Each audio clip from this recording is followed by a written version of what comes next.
So, your uncle. What's wrong with him? He's possessed. As in the devil? Something like that. He says a dark man is following him, watching him at all times. What do you make of it? It's nonsense, of course, but I'd be lying if I said it didn't bother me. You see, it runs in my family. Possession? No, Detective. Deteriorating melancholy. Practically every member of the Hartwood family is driven mad before they grow old.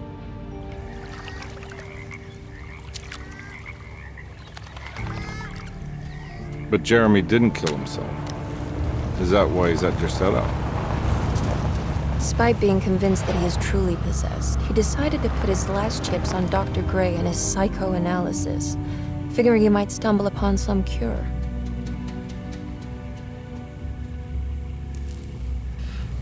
You mentioned the letter. I received a disturbing letter from Jeremy accusing the staff and all the other patients of being involved in some cult. And now they are also out to get him. Could it be real?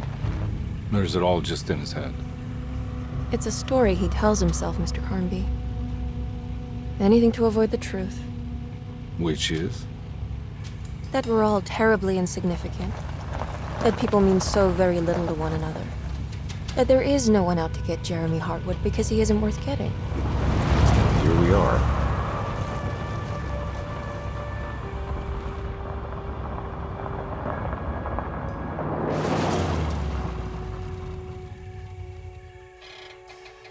My uncle's not well, Mr. Carnby. I want to make sure he's all right.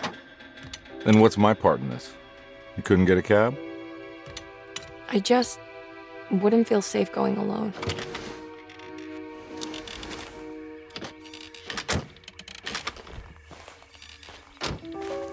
Did you bring a gun? Yeah. You think it'll actually come to that? No. But you might need to wave it around depending on how agreeable the staff will be. What exactly are we gonna do when we find Jeremy? I don't know. Let's just find him first.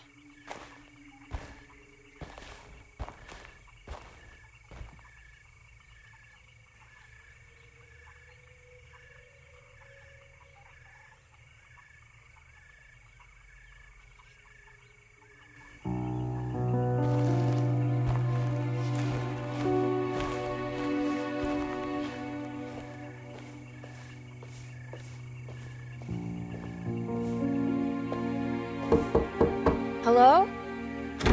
Hello? Looks abandoned. It can't be. There has to be someone around.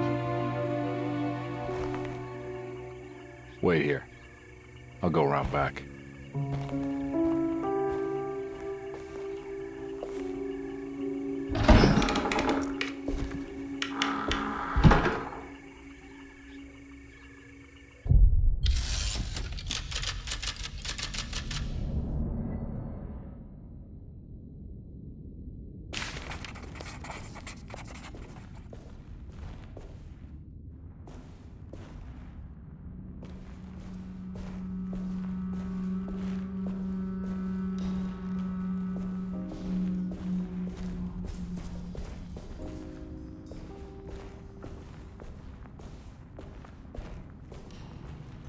Now what do we got here?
Nah, I'm not getting in there.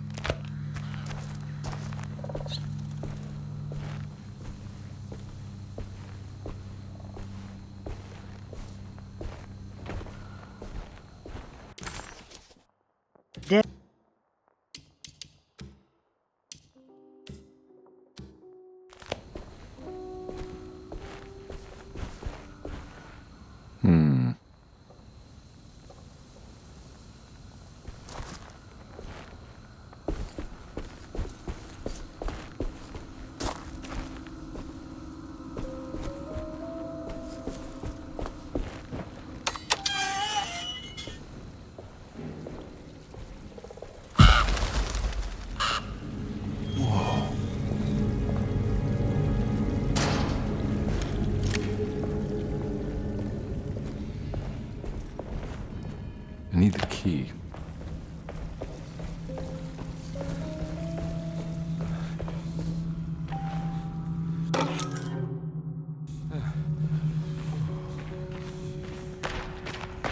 Huh?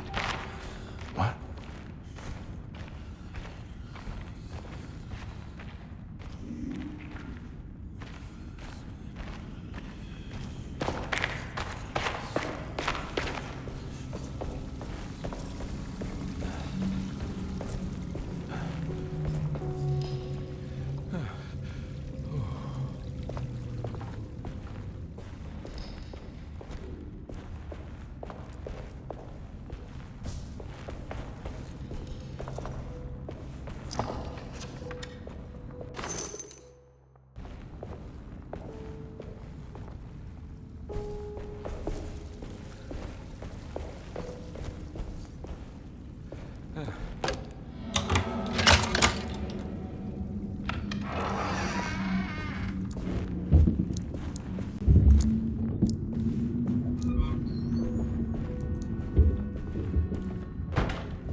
Don't mind if I do.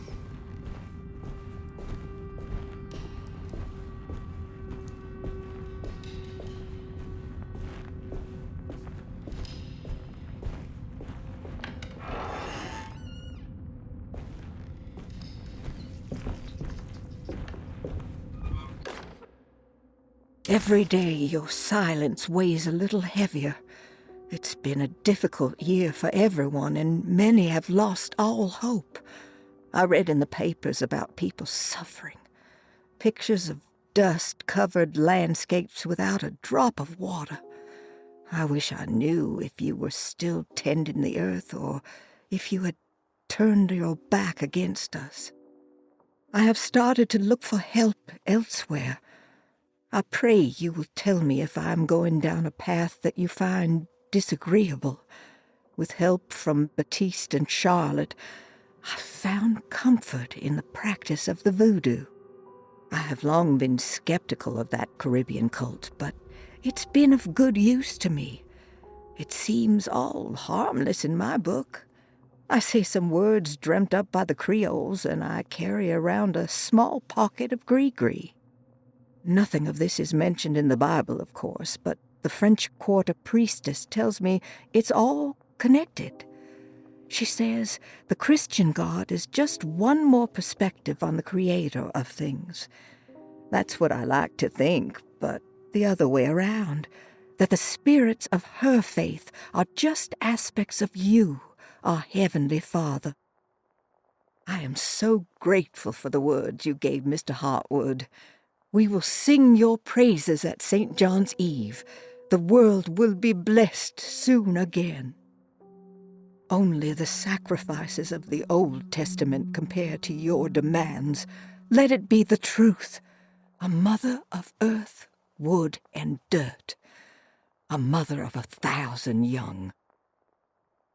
Sacred sand, $1.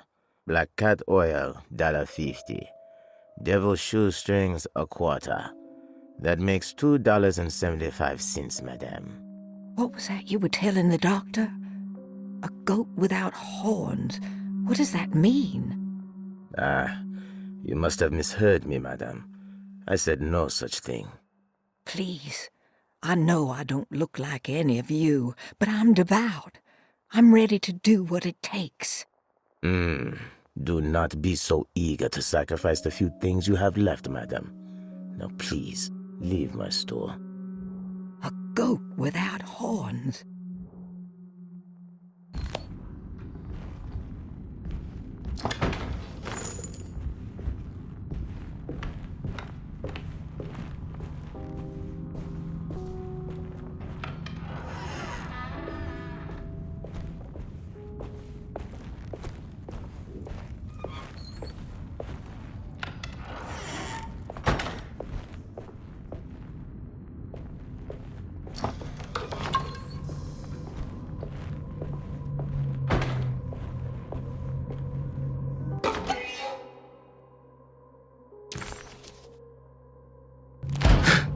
What was that?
That doesn't look safe.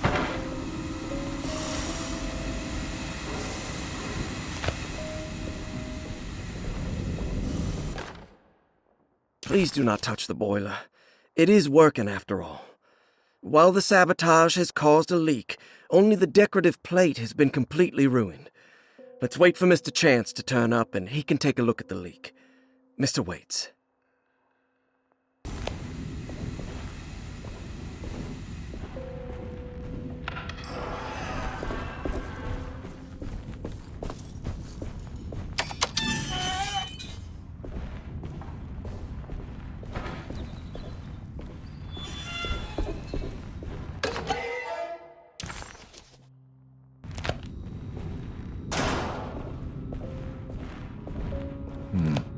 I need the key.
Okay.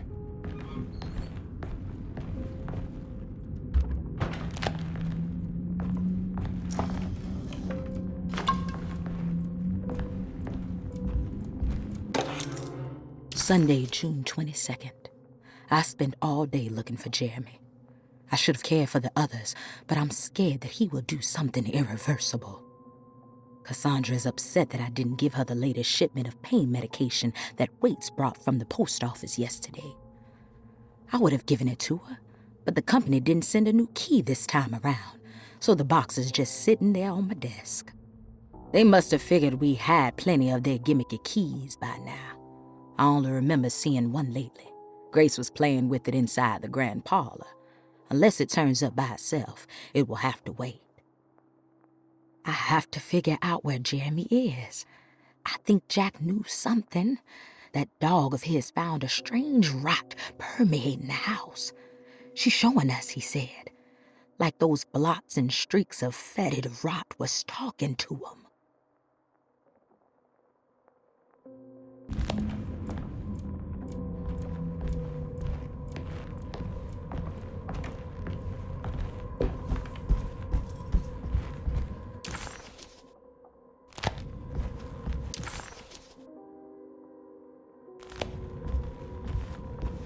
I need the key.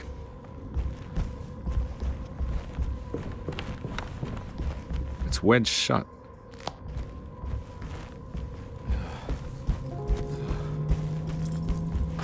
Looks important.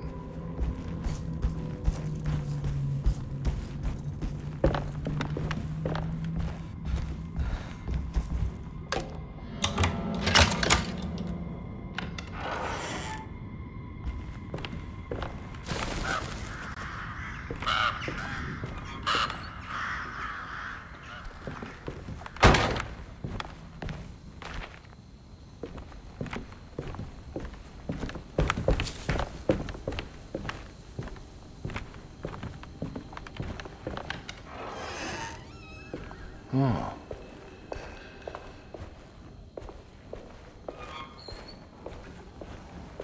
I need the key.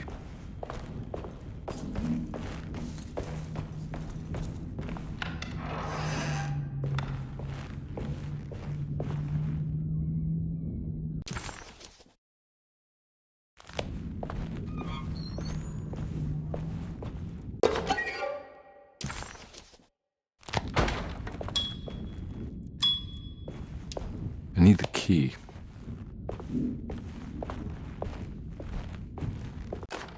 The Great Depression. President Hoover raises tariffs on over 20,000 imported goods in an act to protect American labor. Following the collapse of the Wall Street stock market on October 24 last year, American industry has suffered greatly. Thousands of companies have gone bankrupt and left a large part of the American workforce unemployed. In an attempt to turn the tide, the Smoot-Hawley Tariff Act has been signed by President Herbert Hoover. By regulating commerce with foreign countries, the government hopes to encourage the industries of the United States to compete with cheap foreign imports. Superstition on rise. New Orleans voodoo stores and spiritual mediums see increased profit during troubled times. While the market has faced hard times ever since Black Thursday of last year, voodoo doctors and snake charmers see significant rise in number of customers. With the coming Eve of St. John on the 23rd, the police expect increased cult activity around Bayou St. John, the southern shore of Lake Pontchartrain. Voodoo rituals in that area on the Eve of St. John have a long tradition reaching back to the first snake worshippers brought as slaves from West Africa. During the 19th century, its practice was popularized by the legendary Marie Laveau and has since been embraced by many of the Creoles and the surviving aristocracy of the French Quarter. Author seeks asylum. Rumors regarding author Cassandra Beauregard making Derceto her home verified. Derceto Hospital is an old plantation building on the eastern shores of Lake Pontchartrain. While often considered an asylum for the insane, residing Dr. Elmore Lee Gray prefers to think of it as a convalescent home, a place where you can go to rest. The patient list is kept secret, but thought to include many of the black sheep of wealthy families, because at Derceto, treatment does not come for free. Local author Cassandra Beauregard has now been confirmed by her own admission. She's been lauded as a powerful Creole voice and written many successful books.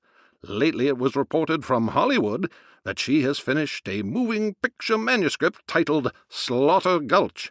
That film is set to hit the theaters next year.